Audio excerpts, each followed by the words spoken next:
আছে, আপনারা ক্যাম্পে থাকতে পারেন।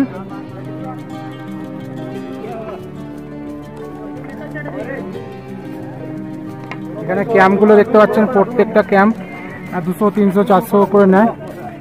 আপনারা এখানে ক্যাম্পে থাকতে পারেন। এখানে দোকানও আছে খাবারের। ঘোড়া পিট্টুরাওয়ালারা দাঁড়িয়ে, আর এইখান থেকে এইটুকুনি ঘোড়া যায় না, যারা ঘোড়াতে করে আসে এখানে হেঁটে হেঁটেই যেতে হয়। অসাধারণ দৃশ্য, এই দৃশ্য না দেখলে মনটা স্বাধীন হতো না। একটু গ্লুকন্ডি খেয়ে নিচ্ছে, কারণ এনার্জি কমে গেছে। গ্লুকন্ডি খেয়ে না খেয়ে এনার্জি পাচ্ছে না বলছে দিদি আর তান্তনুদা। গ্লুকন্ডি নিয়ে এসছে দূর থেকে। সুস্মিতা এদিকে দাঁড়িয়ে রয়েছে, ভাবছে কতক্ষণে পৌঁছে গিয়ে শোবো একটু। এদিকে গ্লুকন্ডি খাচ্ছে।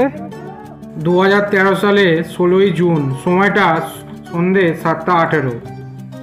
তার দুদিন আগে থেকে তুমুল বৃষ্টি হচ্ছে কেদারনাথে। আর কেদারনাথ ও গৌরীকুণ্ডের মধ্যবর্তী এলাকা রামবাড়া হঠাৎ এক বিশাল বাঁধ ভাঙার শব্দ পায়। এই শব্দ তারা কোনোদিনই শোনেননি।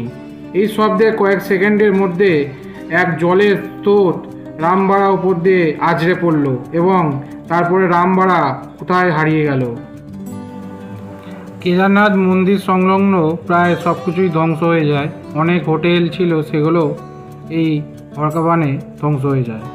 কেদারনাথ 7 কিমি লম্বা, 38 কিমি চওড়া চোরাবালি গ্লেসিয়ারে অবস্থিত। এই গ্লেসিয়ার আছে কেদারনাথ শৃঙ্গের ঢালে। মেঘ ভাঙা বৃষ্টিতে প্রায় সব কিছু তছনছ করে দেয়। প্রায় 4200 লোকের মৃত্যু হয় এবং রামবাড়া প্রায় ধূলিসাৎ হয়ে যায়। কেদারনাথ মন্দিরটি কিন্তু কোনো রকম ক্ষতি হয়নি এবং মন্দির ছাড়া প্রায় সব কিছুই শেষ হয়ে গিয়েছিল মন্দির চত্বরে। আর মন্দিরের ভেতরে যারা ছিলেন তারা অনেকেই বেঁচে গিয়েছিলেন। বলে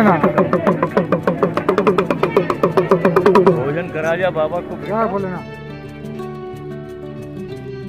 আপনারা এখন কেদারনাথে মন্দিরের সামনে যে প্রত্যেক সন্ধ্যেবেলায় যে সন্ধ্যারতি হয় সেটি আপনারা এখন দেখতে পাচ্ছেন। এখন সন্ধ্যারতি চলছে, খুবই সুন্দর সেই সময়টা লাগে। এখন দেখতে পাচ্ছেন কেদারনাথের সকাল। এখানে হিম শিখর যে শৃঙ্গগুলো দেখতে পাচ্ছেন সাদা হয়ে রয়েছে, খুবই সুন্দর লাগছে এখানে। আর এই কেদারনাথে এসে আপনারা বিভিন্ন টেন্ট বুক করতে পারেন। আমরা ছিলাম হিমলক টেন্ট কলোনিতে। এখানে 700 টাকা ছিল পার হেড, আর খাওয়া দাওয়া ছিল রাত্রিবেলা শুধু। আর এখানে দেখতে পাচ্ছেন শৃঙ্গগুলো কত সুন্দর, বিশাল বড় বড় পাহাড়। এখন পাহাড়ে রয়েছে, কেদার পাহাড়ের পেছনে দেখতে পাচ্ছেন কেদার পাহাড়। অসাধারণ দৃশ্য, দারুণ লাগছে। তো এরপরে কেদার বাবার কাছে পুজো দিতে যাব। এখন বেস ক্যাম্পে রয়েছি। এই যে আমাদের ক্যাম্প, এটি হিমলক টেন্ট কলোনি। এখানে অনেক ঘর আছে, আপনারা নিতে পারেন। 700 টাকা পার হেড, আর রাতের ডিনারও দেবে। এখানে আছে, এইটাই কেদারনাথ মন্দিরে একদম কাছাকাছি। তো পেছনে কেদার পাহাড়, অসাধারণ দৃশ্য, হেভি লাগছে, দারুণ দারুণ পিকচার, অসাধারণ ভিউ। আপনারা পারলে একবার আসবেন, খুবই ভালো লাগবে। চারিদিকে ক্যাম্প আছে, অনেক অনেক থাকার জায়গা আছে, আপনারা এসে থাকতে পারেন। আমরা এখন চলেছি কেদারনাথ মন্দিরে পুজো দিতে। অনেকে মনে করেন এই কেদারনাথ মন্দির শঙ্করাচার্য তৈরি করেন, কারণ শঙ্করাচার্য অনেক দিন এখানে ছিলেন।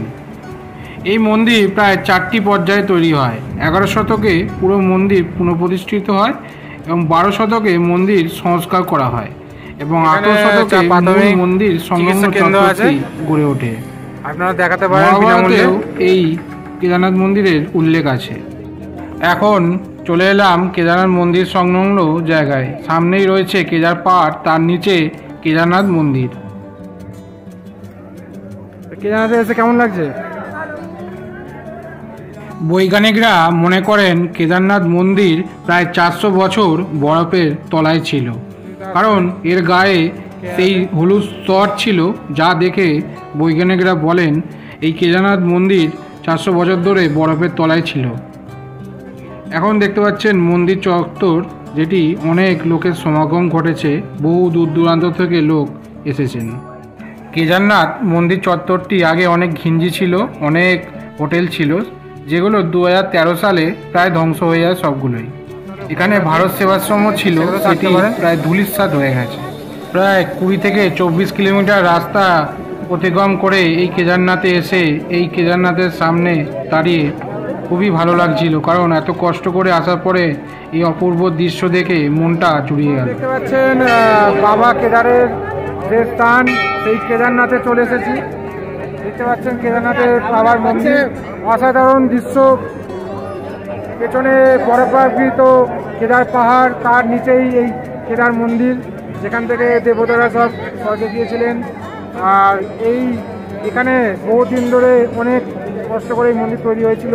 তারপরে এখানকার একজন সাধু সেই মন্দিরটি আবার পরে পুনর্নির্মাণ করেন। অসাধারণ, এখানে বিভিন্ন লোক এসছে বিভিন্ন জায়গা থেকে, বহু ভক্তের সমাগম হয়েছে। অসাধারণ দৃশ্য এখানে, আপনারা না এলে ভুলবেন না। এখানে বিশেষ পুজোর ব্যবস্থা আছে, 5,000-7,000 টাকা। এখানে একটা স্থান আছে এই জায়গায়, এখানে টিকিট কাটতে হয়, সেই টিকিট কেটে আপনারা বিশেষভাবে পুজো দিতে পারেন। আর এখানে অনেক ভান্ডারা আছে, আপনারা মন্দিরের পাশে ভান্ডারা পেয়ে যাবেন খাওয়ার জন্য। আর পেছন দিকে ভীমশিলা আছে, ভীমশিলার মধ্যে আপনারা যে ভীমশিলাটা এই কেদারনাথ মন্দিরকে রক্ষা করেছিল 2013 সালে, সেই ভীমশিলা আপনাদের দেখাবো। আর এই মন্দিরের পাশেই অনেক হোটেল আছে, আপনারা এই হোটেলগুলোতে স্টে করতে পারেন, পরপর হোটেল আছে, এগুলোতে আপনারা থাকতে পারেন। তো কেদারনাথ মন্দির আসুন, আর আপনারা অবশ্যই খুবই ভালো লাগবে আশা করছি। দারুণ জায়গাটি, আপনাদের মন জয় করে নেবে কেদারনাথ মন্দিরের যে পাহাড়, পারিপার্শ্বিক পরিবেশ। আর এখানে একটা পুজো দিতে গেলে আপনাকে অনেকটা লাইন দিতে হয়, কারণ অনেক ভক্তের সমাগম ঘটে। তো আপনারা সময় করে এসে লাইন দিয়ে পুজো দেবেন, আর কোনো রকম কারো চক্করে যাবেন না, নিজের পুজো নিজে দেবেন। তো আশা করছি এই মন্দিরের পুজোর ভিডিওটি আপনাদের দেখাতে পেরে খুবই আনন্দিত লাভ করছি আমি। আর এখানে সব লোকগুলো দেখিয়ে দিই কত লোক সমাগম হয়েছে। এখানে অনেক সাধুরা এসেছে, এই সাধুগুলো অনেকগুলো বসে আছে। তো আপনারা সেই সব সাধুগুলোকে কিছু শিক্ষাদান করতে পারেন। কেদারনাথ মন্দির প্রায় 85 ফুট উঁচু, আর এটি দ্বাদশ জ্যোতির্লিঙ্গের এক অন্যতম জ্যোতির্লিঙ্গ কেদারনাথ।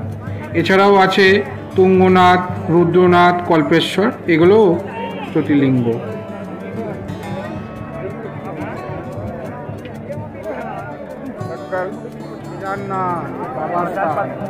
এই হচ্ছে সেই বাবার বাড়ি, বোম বোম তারক বোম।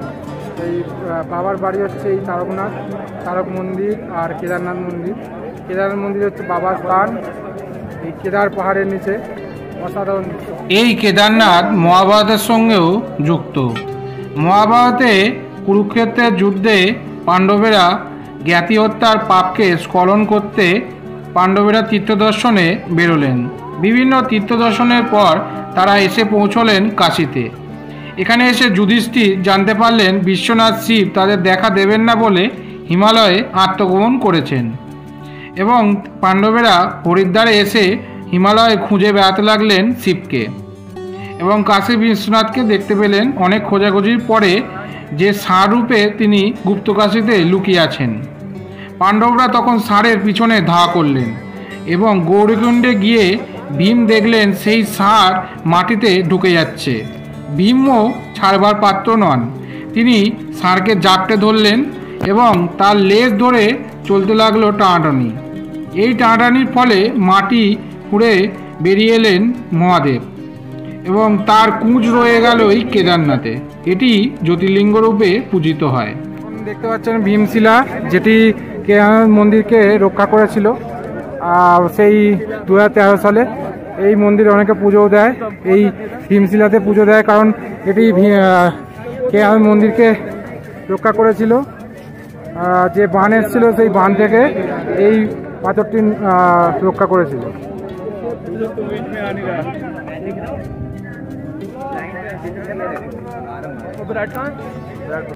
তা কেমন লাগছে কেদারনাথে এসে?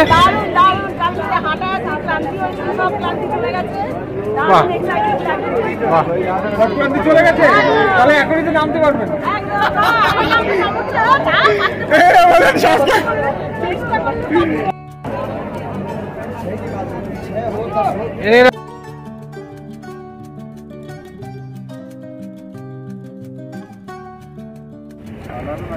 আমরা এখন কেদারনাথ মন্দির দর্শন করে চলেছি ভৈরব বাবার মন্দিরে। এটি এইখানের এই যে পথটা যাচ্ছে, এই পথটা ভৈরব মন্দিরে চলে গেছে। এটি কেদারনাথ মন্দিরে একদম কাছাকাছি আছে। আপনারা এই ট্রেকটা করতে পারেন। মোটামুটি 500 মিটার 600 মিটার মোটামুটি হাঁটতে হবে, কাছাকাছি আছে। চলুন ভৈরব বাবার মন্দির ঘুরে আসি। আর পেছনে ভৈরব বাবার মন্দির থেকে এসে এই যে রয়েছে এটা হচ্ছে ভান্ডারা। একদম ভৈরব বাবার মন্দির থেকে নেমেই এখানে আপনার ভাত ডাল পেয়ে যাবেন, দুপুরে সকালে চা জল খাবার পেয়ে যাবেন। তো সেই বুঝে আপনারা আসবেন। এখানে যে কুঁজ সেটি কেদারনাথে জ্যোতির্লিঙ্গ রূপে, নাভি প্রতিষ্ঠিত হয় মধুমহেশ্বরে, হাত প্রতিষ্ঠিত হয় তুঙ্গনাথে, মুখ রুদ্রনাথে এবং জটা কল্পেশ্বরে। মোট মিলিয়ে পঞ্চকেদার রূপে পূজিত হয়। পাথর সাজিয়ে দিতে হয় নাকি নিয়ম, সুস্মিতা এখন পাথর সাজিয়ে দিচ্ছে।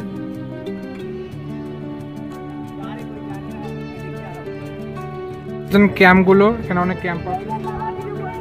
বলো পাথরটা কেন এখানে সাজানো হচ্ছে একটু বলবেন কিছু? আমি শুনেছি নাকি পাথর সাজালে মানে যাদের বাড়ি ফাড়ি নেই নাকি বাড়ি টাড়ি হয়, সেই কারণে পাথরটা সাজালাম যাতে আমার একটু বাড়ি টাড়ি হয়। তো এটা বিশ্বাস রেখে সাজালাম। বা দেখা যাক ভগবানের ইচ্ছা। যা বলে না।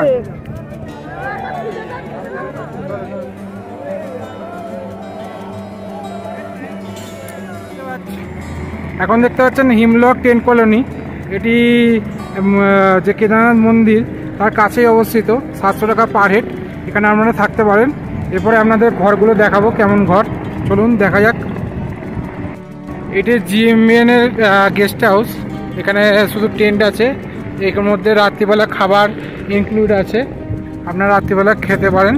তো এরপরে আপনারা দেখতে পাবেন ভেতরে কি কি ব্যবস্থা আছে। এখন আমরা যে টেন্টে আছি এই টেন্ট, এখানে স্লিপিং ব্যাগ দেওয়া হয়। আর বসে আছে সুস্মিতা, এখন দেখছে স্লিপিং ব্যাগে ঢোকা যায় কি। কেদারনাথ মন্দিরে বহু দূর দূর থেকে লোক আসে। তারা মনে করেন এখানে ঐশ্বরিক হাত আছে। কারণ কিভাবে যে মন্দির বন্যার সময় বেঁচে গেল, কিভাবে এখানে এত দূরে বড় বড় পাথর সাজিয়ে মন্দির তৈরি হলো, সেই সব বিষয়গুলো আজও রহস্য রয়ে গেছে।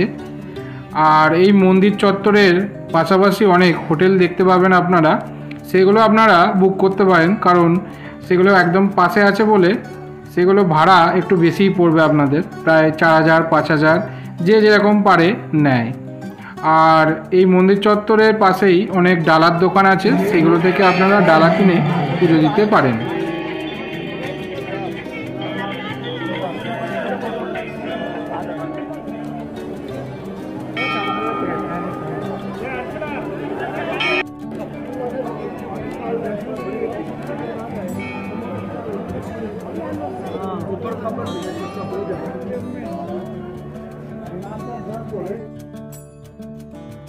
দেখতে মন্দিরের পেছনে চলে এলাম।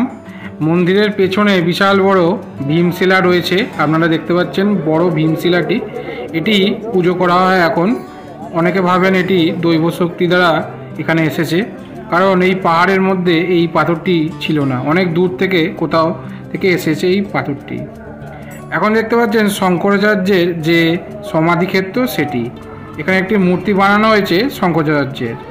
দর্শনের জন্য লাইনে দাঁড়িয়েছি আমরা। সুস্মিতা লাইনে দাঁড়িয়ে আছে প্রসাদ নিয়ে দর্শনের জন্য। বিশাল লাইন পড়েছে, কেদারনাথ মন্দিরের উদ্দেশ্যে লাইন পড়েছে বহুত। আমরা এখন লাইনে দাঁড়িয়ে আছি, সবাই এখন লাইনে দাঁড়িয়ে আছে। লাইনটা অনেকটা দূর পেছন পর্যন্ত চলে গেছে। আর কিছুক্ষণের মধ্যেই হয়তো বাবার দর্শন হবে। খুব ভালো লাগছে, এখন দর্শন করতে যাচ্ছি। সুস্মিতা দর্শন করতে যাচ্ছ তো, কেমন লাগছে? হ্যাঁ, তো প্রসাদ নিয়েছো নাকি? বাহ, কী কী প্রসাদ দেখি? বাহ, এই প্রসাদগুলো নিয়েছো তুমি, ভালো করেছো, ঠিক আছে।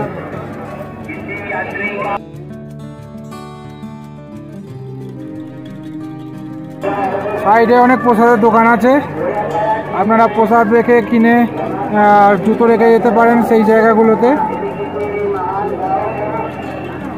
লাইন আস্তে আস্তে এগোচ্ছে, দেখতে পাচ্ছেন প্রচুর লাইন। লাইন যেন এগোচ্ছে না, পেছনেও লাইন আছে প্রচন্ড, সেই দূর পর্যন্ত লাইন চলে গেছে, দেখা যাচ্ছে না।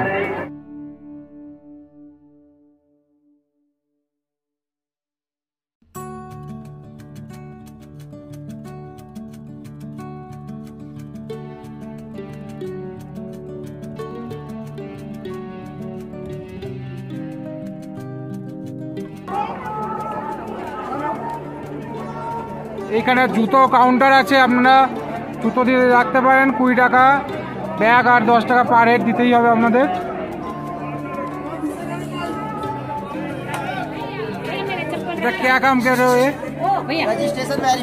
এখানেই আমার আজকে কেদারনাথের ভিডিওটি সমাপ্ত করছি। আশা করছি আপনারা কেদারনাথ যাবেন এবং কেদারনাথে ঐশ্বরিক দৃশ্য দেখবেন, খুবই ভালো লাগবে। আপনারা ঘুরুন, অবশ্যই কেদারনাথে হেঁটে হেঁটে যাবেন, কোনো রকম ঘোড়ার সাহায্য নেবেন না। আর যদি হেঁটে যেতে না পারেন তো হেলিকপ্টারে যান, তাও ভালো। কিন্তু ঘোড়ার ভিডিওটি কেমন লাগলো অবশ্যই কমেন্ট বক্সে কমেন্ট করে জানাবেন।